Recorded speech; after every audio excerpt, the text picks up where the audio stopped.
everyone, it's DayJaMona. Welcome back to my channel, and today, in honor of Pride Month, I mean every month honestly should be Pride Month, but if you don't know, June is Pride Month and today is June 1st, so in honor of Pride Month, we're going to talk about sexuality a little bit. We're going to get a little personal. I'm actually going to talk to y'all about my sexuality. So, I know y'all want to be nosy. I know y'all want to know what's really good. So let's talk about it. Honey. DayJaMona. DayJaMona. DayJaMona. Hey. Where do I begin? All my life, I had this saying, strictly degree. I consider myself now, at this moment, a lesbian.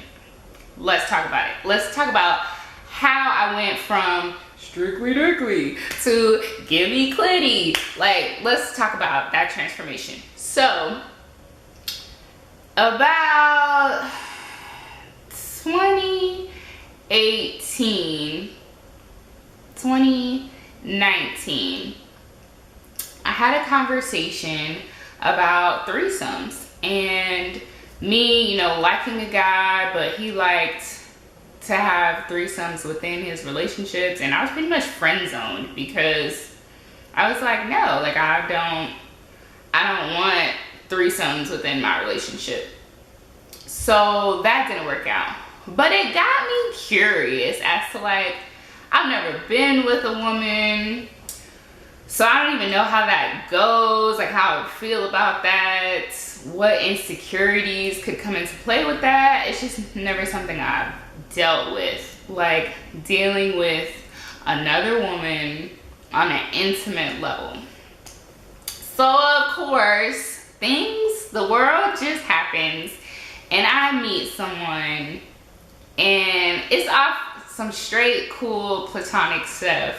But then as we're talking and becoming closer friends, I'm like, yo, you will be a dope partner. Like, wow, that would be, if I could just like put you in a man's body. And then it was like, no, not in a man's body, just how you are as a woman. Like, why have I been closing myself off to women? Like, this is my thought process, like over a span of months. And so I finally decided, okay, I like really like this person. I'm gonna pursue this person. Long story short, I got my whole heart broken. That could be another story time. But then I was like, okay, I mean, you know, I learned a lot about myself. I learned a lot about what I like, what I don't like. And you know, I just grew. I just grew as an individual despite that whole thing. And so then I continued to date more women. And then after the second woman I dated, or nope, that was the third, then I considered myself bisexual. And at that moment, or in that time, again, this was more months, almost a year at that point. Yeah, a year at that point later, that I was like, I find men less physically attractive, and I'm finding women more physically attractive. Not that I never noticed before, but now it's more like, that's my focus. That's like, ooh, like I don't know, let's say I'm like walking down the mall or whatever, and I see a couple, a heterosexual couple. I'm now like paying attention more to the girl, like, oh, she, okay, girl, go ahead. Then, you know, maybe 3 years ago, I would have been paying more attention to the guy, like, oh, okay, he has nice hair, ooh, his shoes are dope, whatever. So I'm like continuing to self-evaluate, as we all should on a continual basis. And I'm like, okay, so I think at this point, I'm bisexual. Because I find women to be equally as physically attractive as I do men. As I was getting more immersed into the LGBTQIA community, I was like, dang, people really don't like bisexual bisexuals. Like, they think like bisexual people are confused. They don't know what they want. They're selfish. There's like all these stereotypes. And honestly, just small caveat.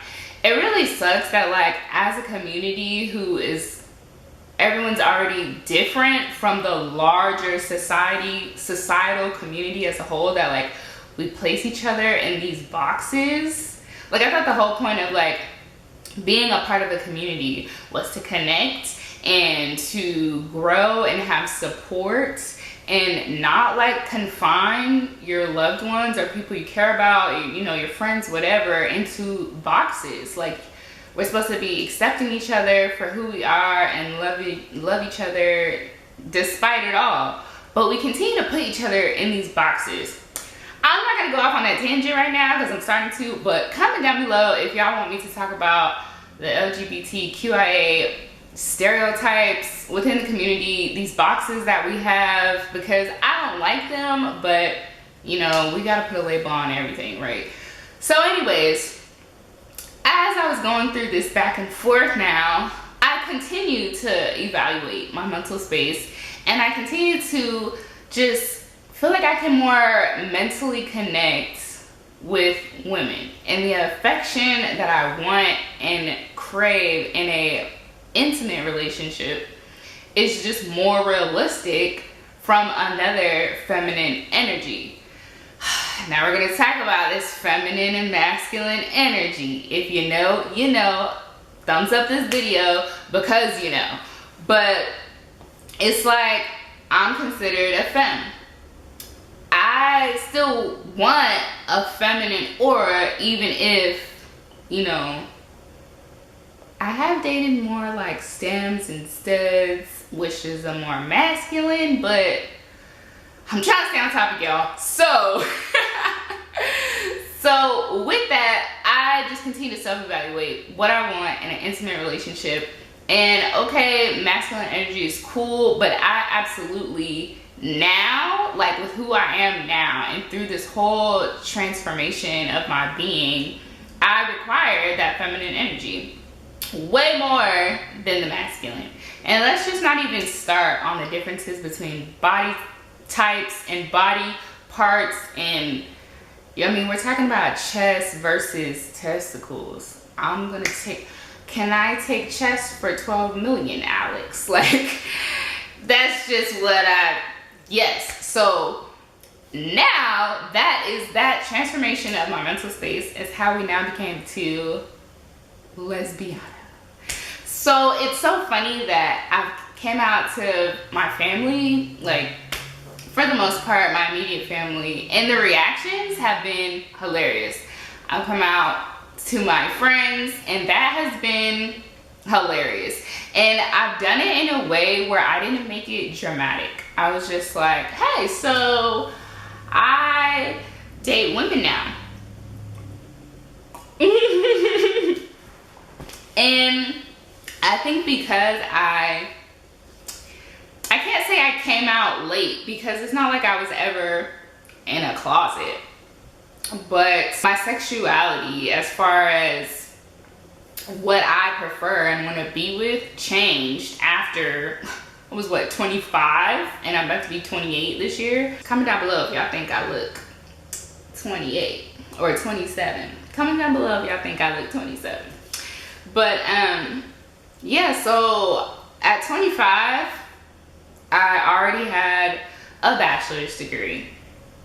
I already owned my first home. I never had to move back into my parents' house. I had a steady job. So a lot of the things that younger people have to deal with as far as coming out to their family and being disowned and being shunned and parents blaming themselves for what their child prefers, whole nother topic. But that's not something I had to deal with. And when I told my dad first, and when I told him, honestly, I just knew, like, even if he didn't like it, I am who I am. I prefer what I prefer. And it's just something that he was gonna have to deal with. And it's just like, if you love me, then you accept me. And if you can't accept me, then you don't truly love me. And that's a whole nother conversation. So I think I was very comfortable with whoever I was talking to. This is who I am. If you like it, cool. I appreciate you supporting me. If you don't like it, that's all right too. I guess maybe our season has just come to an end. And although that sucks and that is hard and of course hurtful, because you know I'm not harming anyone with what I'm telling you, then it's just like, at that point it has to be what it's gonna be. So yeah, that is my sexuality. I think I'm excited to see these comments. I guess I would say I'm kind of nervous because the stereotype of, you know, I look like a straight woman, whatever a straight woman is supposed to look like. And yeah, so a lot of people will probably be shocked, but at the end of the day, like, love me, hate me, whatever. You feel how you feel.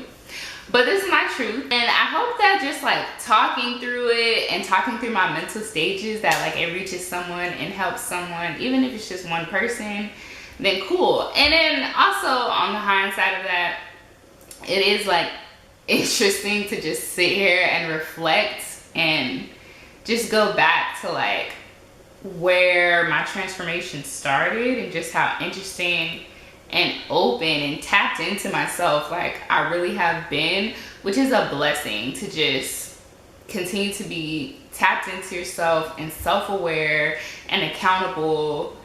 And to me, that's a form of self-love. Just stay tapped into yourself, and nobody can tell you anything as long as you're being real and honest and vulnerable with yourself. So I hope y'all enjoyed this video. Please give it a thumbs up. Don't forget to hit that subscribe button down below, and definitely comment some more video ideas that you would like to see. I definitely want to do more videos like this, especially all throughout this month. So don't forget, hit that subscribe button, hit the thumbs up button, and comment down below. And until next time, much love. Walk it like I talk it. Walk it like I talk it. Walk it like I talk it. Walk it like I talk it. Walk it like I talk it.